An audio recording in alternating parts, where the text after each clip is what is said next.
This week on the podcast, talking about Whole Whale's Giving Tuesday 2020 prediction. Every year we predict what will happen, so stay tuned.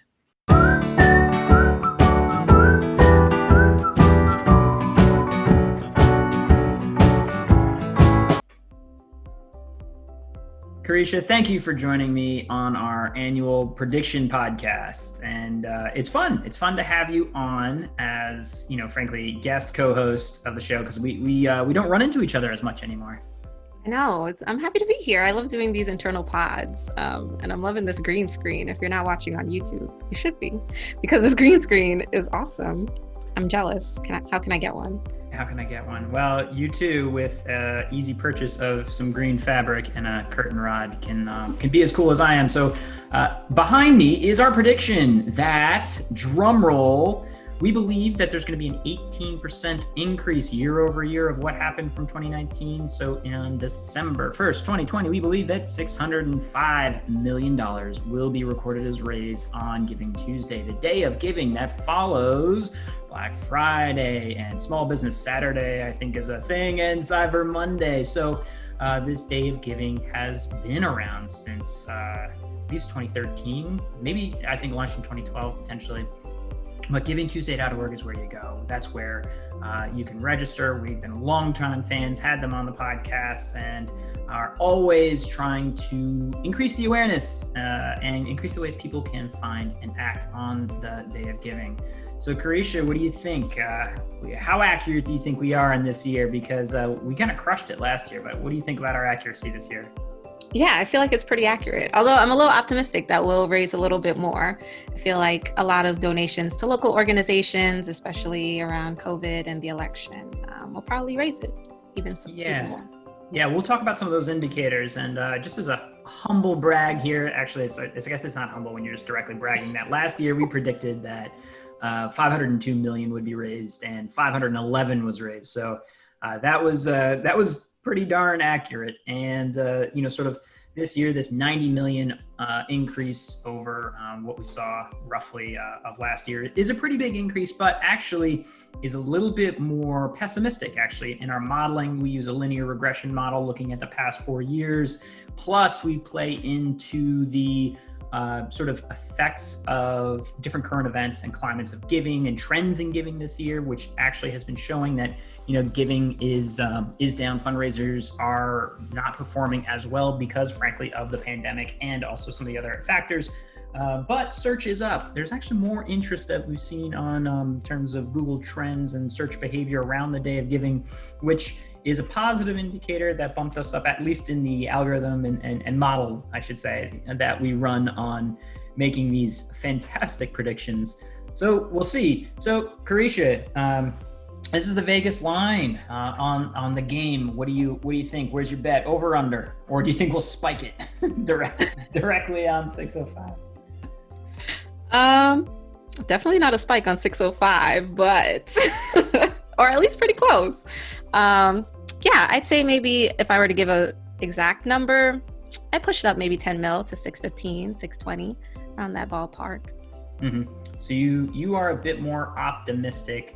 I already mentioned we're a little pessimistic a little bit here. And let me just start off by some of the other indicators that we've seen. And frankly, a big one is the larger giving trend this year. As I already mentioned, there's a recorded already in Q1, the AFP, the Fundraising Professionals Network, is showing a 6% decrease in overall fundraising and giving trends. And on top of that, frankly, like US unemployment is at like 10%. That's just more people with like more of a conservative mindset being like, I don't have a job right now.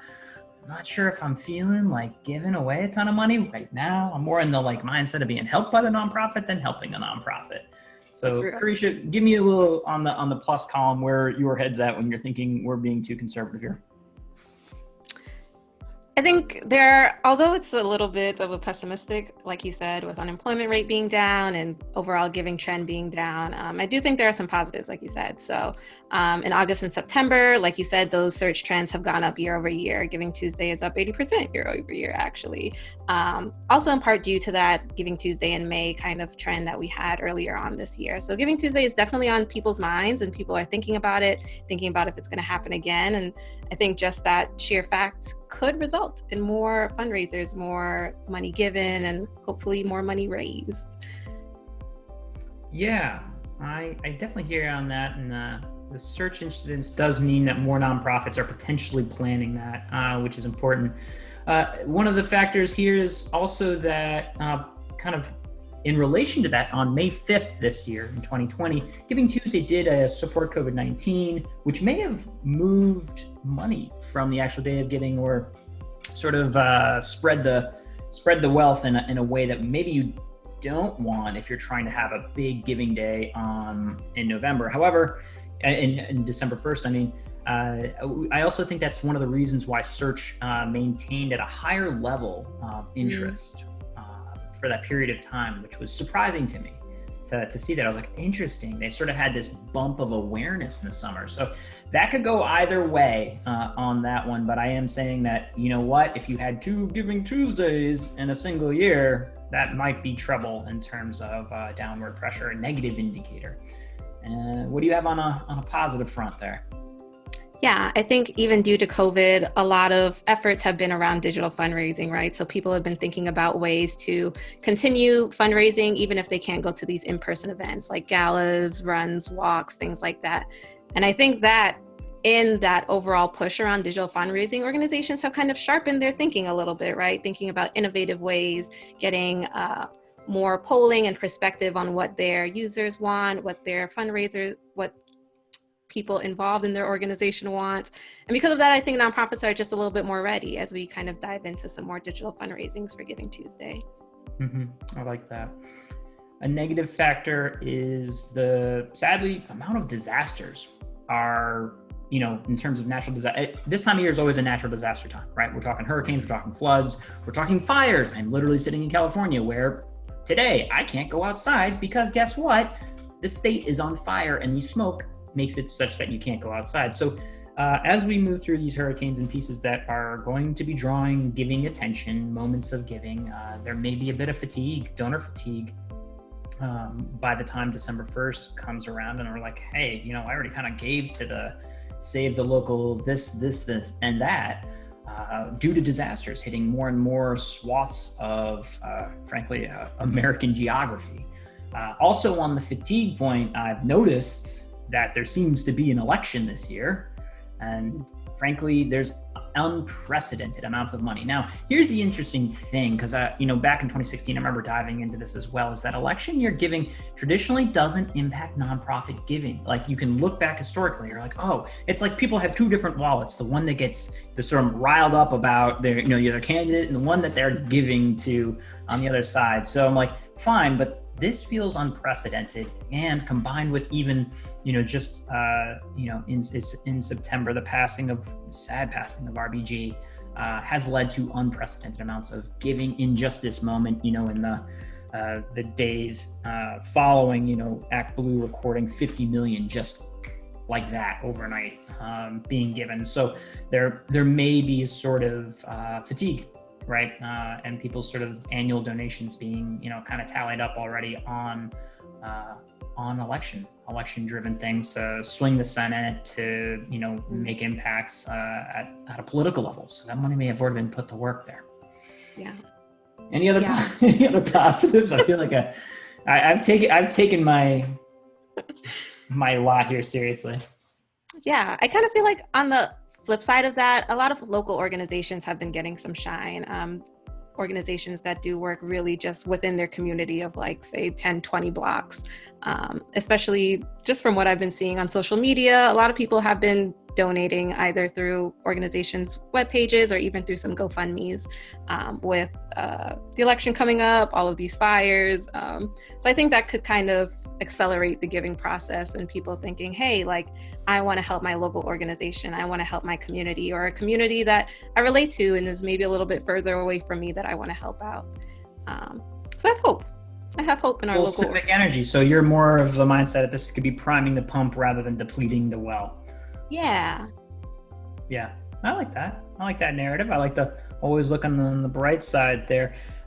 So, we started down this road of predictions and politics, and in 2016 there was a tremendous Trump bump in the sort of negative good way of giving to certain organizations as they came under fire. I'm wondering what you sort of see as the effect. I'm not asking you to say like who's going to win. I'm saying let's model out like what happens if one side or the other wins, and what would you anticipate in terms of giving? This Giving Tuesday predictions, but it's our end of year planning. What does that landscape look like? Yeah, I kind of been having some conversations internally with our team about kind of the guilt beyond election day, and kind of maybe whoever you're voting for didn't go into office and you did all that you could to kind of help your party, and they didn't win for whatever reason, and kind of the wake and the backsplash of that guilt happening beyond and moving into Giving Tuesday. So maybe your person didn't win, so you want to help out in other ways that this person was fighting for. And I think that starts a lot with nonprofits and organizations that are doing, again, a lot of that local work. Just thinking generally about the election, dependent on whoever wins. Yeah, so that carryover will be there regardless of red or blue. Saying like in some way, shape, or form on a local level, my person won or didn't win.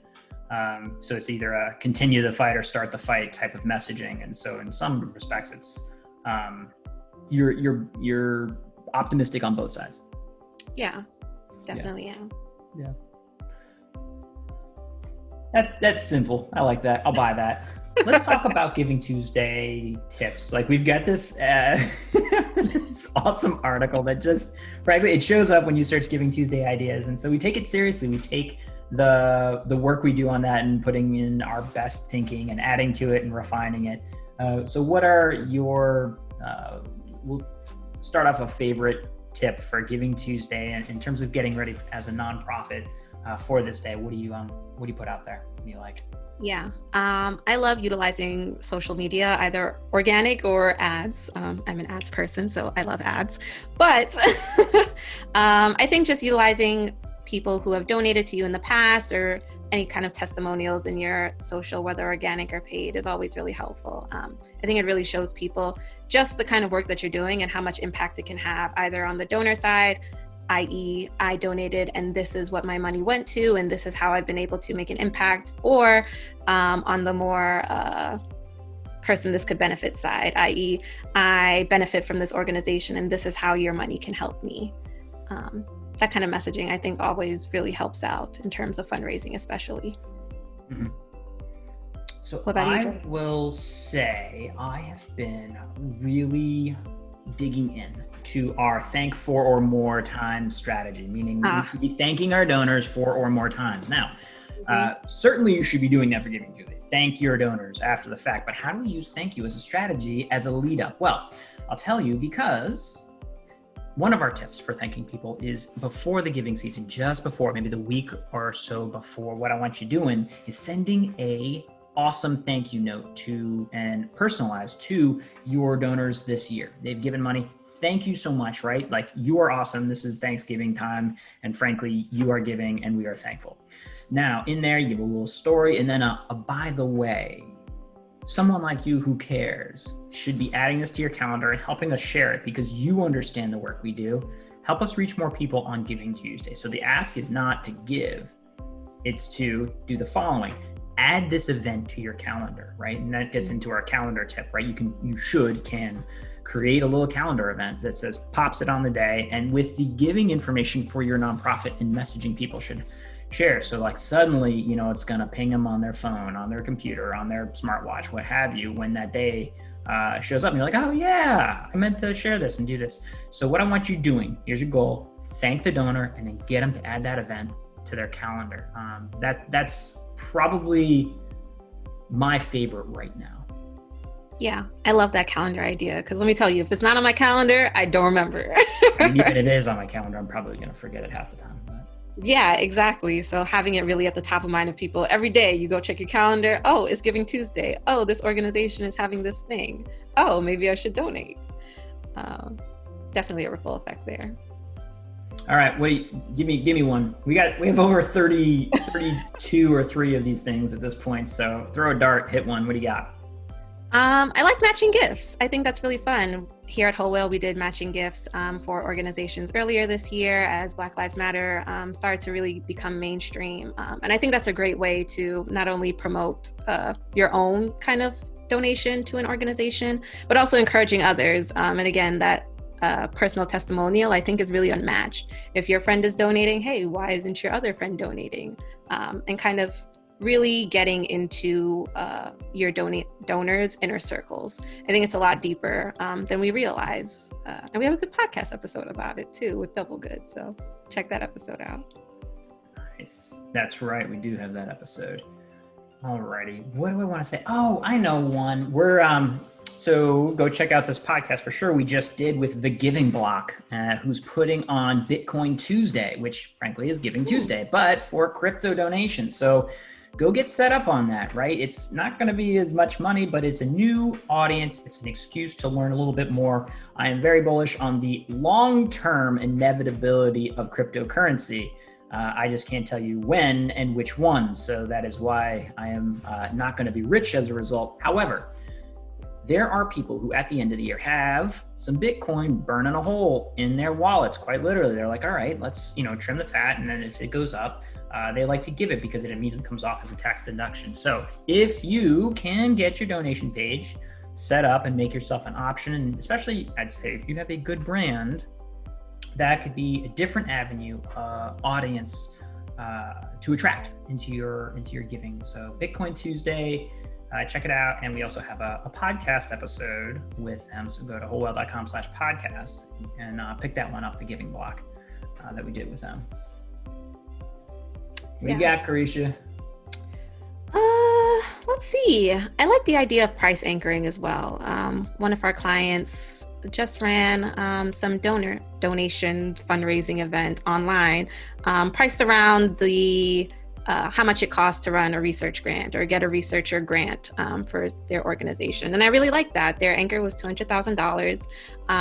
And having that kind of, again, that tangible impact that maybe a $20 donation could have on that larger idea, that larger goal of reaching the organization's goal, I think is really great. So maybe you can't raise $200, but you can give $20 to hopefully reach that goal. Alrighty, I'm gonna close it out with one that is off script because I've been researching this because I have to make sure it's doable before I put it onto the website where obviously things are set in stone. Okay, so follow me on this. Do you know the site cameo.com? No, what is that? So that's where you can basically pay for like D-rated celebrities to say a message, right? So you can pay, a couple $100 to have Gilbert Gottfried say like happy birthday to you or some silly message, right, that you send along. Here's the thought. You have a celebrity that's hopefully semi-relevant or at least ironic. Say a message with regard to thanking for Giving Tuesday or participate in Giving Tuesday, you jerk, and do that because whatever. So come up with a little bit of a funny script or a hook and bake that into your Giving Tuesday, donate and get a message. And as you're like, what? People are sending out messages from so-and-so? It could be a funny reason to donate in order to hear this thank you message that may be irreverent or funny and gives you a little bit of content. Now, I did some research. You do have a sort of like 30-day rights of use non-commercial. Now, for a nonprofit, I'm pretty sure it's non-commercial because you're not technically selling it. And maybe you ask forgiveness after the fact because you're a C3. But I'm checking it out and I'm talking to the people over there, but I think there's a way to kind of do that. And even if not, you can maybe reach out to a celebrity for that kind of message anyway.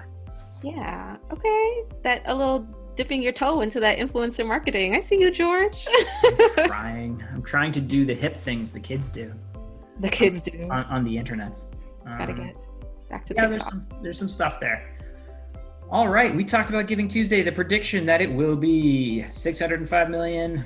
For the record, we're betting $1. Kariesha, she has the over. I have the under or at. Just to be fair. There are reasons for and against. We hope that you are planning to participate on Giving Tuesday. We're hoping that you're planning to give to great organizations on the day, because the rising tide lifts all ships. I truly believe that on that, and making sure that it kicks off your giving and it isn't the beginning, middle, and end of your fundraising. Last thoughts, Kariesha, what do you got? Donate, vote. Vote, for God's sakes, go vote. Yeah. That's If it. you have any questions about voting, Vote Save America. Go check that out. Vote Save America for information on anything regarding voting. Trust them; they have good data. Don't forget to wash your hands. Wear a mask, please. Yep. Stay safe. Stay safe. All PSAs. Alrighty. We PSA'd the heck out of this one. Virtual high five, Kariesha. We did it. Hey. This episode and no more, wholewhale.com/podcast. Go find those resources. We have a press release. We've got a great little image that you can download and share. And thank you.